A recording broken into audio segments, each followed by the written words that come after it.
Welcome to the KOMO Sports End Zone podcast with KOMO Sports Director Niko Tamurian and Najee Moye.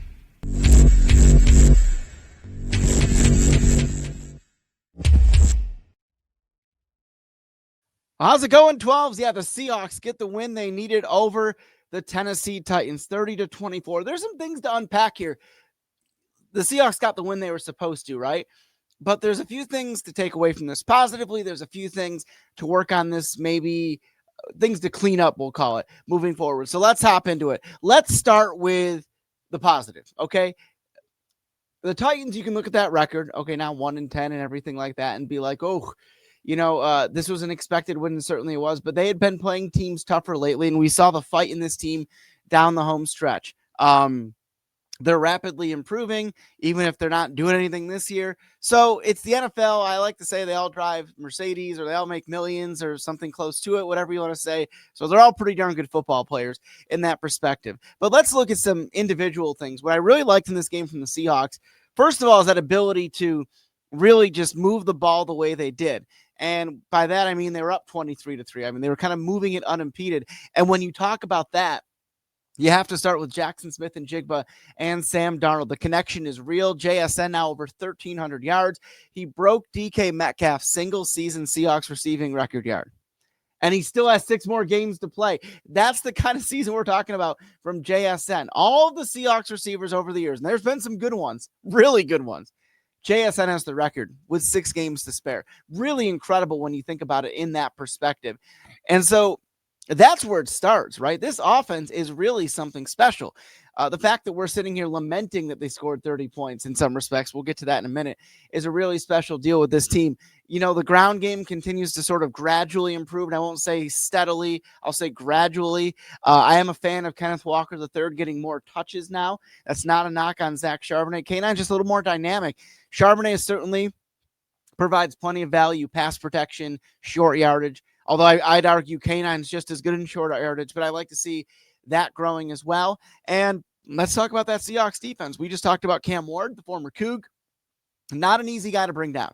6'5", big frame, elusive, things of that sort. And yet the Seahawks got to him 4 times.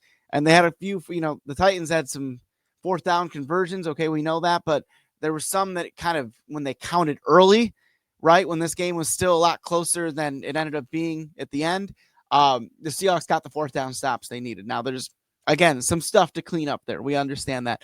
But I think that that's the big takeaway from this is the Seahawks offense on just about anybody can move the ball at will. I mean, you look at that Rams loss last week, right?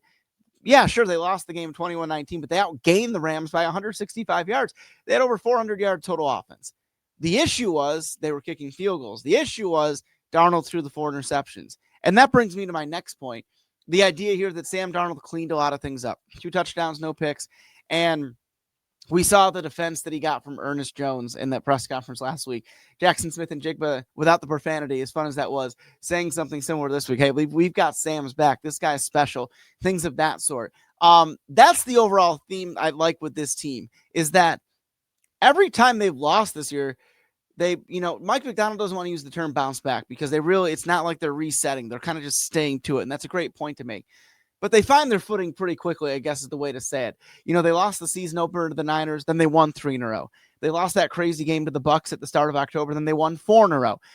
Now they have lost to the Rams, and now they've at least won this game against the Titans. Should be favored at home against the Vikings, although that doesn't mean much. It's going to be a tough game. And that's the cool part about this team is just there's something about the culture. There's something about the way these guys, they don't get too high. They don't get too low. You watch those press conferences after the Rams lost. They were all pretty even keeled. Of course, they were upset they lost, but they weren't like, some of the press conferences last year, Geno Smith looked like he wanted to, kill somebody. He didn't, of course, but you know what I'm saying? Like really looked upset. And you could tell there was kind of like a cloud in the locker room. Not that it was Geno, but like after losses, it's a different mindset this year. Again, they're never happy with an outcome unless they win, but they're handling losses differently. Mike McDonald's culture is firmly entrenched now. Most of the guys are guys that, he wanted to acquire or drafted or were pretty, just a couple years in. You really look at the identity of this Seahawks team. It's completely flipped over, and we're talking about an 8-3 football team right now. So the culture is, the biggest thing you can take away. I mean, we can talk about Darnold and JSN and that being such an amazing connection, and rightfully so. We can talk about all the X and O's till we're blue in the face. But to me, an X factor, a difference between going to the playoffs or not, what 90% chance the Seahawks are in the playoffs according to the NFL's metrics, but making a deep run, the difference between being a playoff team and maybe making a deep run can be as simple as what kind of makeup, what kind of locker room do you have? And the idea that the Seahawks have not let any of these losses turn into two, I think is really special. Now, that's not to say if they lose 2 in a row at some point down the road that they suddenly have lost that. Of course not. But they have found the way to get right back on the winning track. And to me, that's super impressive and something this team can absolutely, build on, bank on as we get into the home stretch of the season. And that's a cool thing to talk about here. Okay, you've got the Vikings at home, then you got a road date with the Falcons, 2 games that you're likely favored to win. Okay, now you're talking about a 10-3 team. Should that happen? And that's the sort of special thing. This team won 10 games all of last year, so on and so forth. That's when the buzz is really going to be setting in. But there's some really difficult games after that. You've got the Colts, who lead the AFC South, coming to town. Then you've got the 5 days later, Thursday Night Football, the Rams, the rematch of that game. Boy, oh boy, it doesn't get much bigger than that. The Rams coming here to Lumen Field. Then you close out the season at the Panthers, who are right on the cusp of being a playoff team. And of course, same deal with the San Francisco 49ers, but obviously the rematch of that season opener. Anytime it's against the Niners, it's a special matchup in that regard. Okay, so that's the road ahead. Pretty special stuff. You're 8-3. We're talking about a team that could be anywhere from 10 to 13 wins, perhaps. Maybe, it's really incredible when you think about it that way. The step forward, as good as Mike McDonald's first year was, he's taken a big step forward in year 2, and that's really cool. Okay, so we promised we would talk about what they need to clean up, and you watched the game, you saw it was obvious, and these guys said it. There's a few things that really jump out at you. Number one, they've got to finish in the red zone.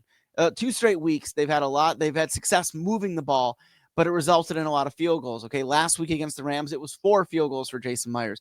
This week against the Titans, obviously not nearly anywhere as good as the Rams, it was 3 field goals. Okay, so that's 7 field goals in 2 games. You'd like to turn at least a couple of those into touchdowns, and that's going to be a big point of emphasis for this team as they practice over the next week or so. The next thing we talk about finishing, finish the job. Okay, they won the game, but there's a big difference between when they took a huge early lead on the Saints and the Cardinals as opposed to what they did against the Titans. They let Tennessee back into it. Tennessee fought, give them credit, but when you're up 23-3 and you win 30-24, that's not what you're looking for. That's not to say that teams that fight and battle aren't going to be able to score points, but you want to make it so you're not giving them a chance to where they're having an onside kick at the end to potentially get the ball back and maybe win the game. So that's going to be a point of emphasis to clean up as well. And listen, I'll say this, special teams has been really good this year for the Seahawks. We've seen, punt return from Torrey Horton. We've seen, look at Jason Myers with those 7 field goals the last 2 weeks.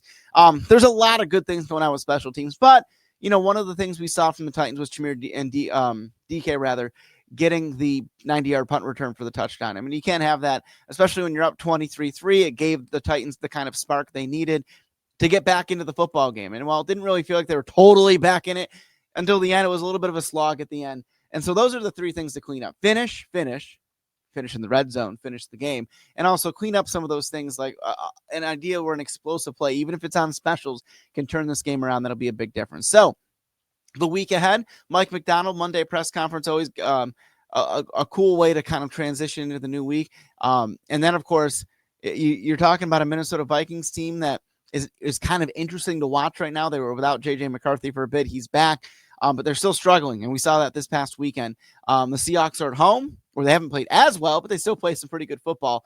The Seahawks got to get this win just to kind of maintain the momentum. And listen, these wins, as you stack them, as Mike McDonald calls it, you turn what's a near certainty playoff berth into perhaps a clinch or perhaps something that is a little less stressful, or maybe down the stretch you're playing for seeding. You're playing for perhaps the opportunity to play at home, and we know that'll be a fight to the finish with the Rams, especially if the Seahawks can get them in that their home Thursday night game on the 18th. All right, so that is our reaction from the Seahawks and Titans 30-24 win.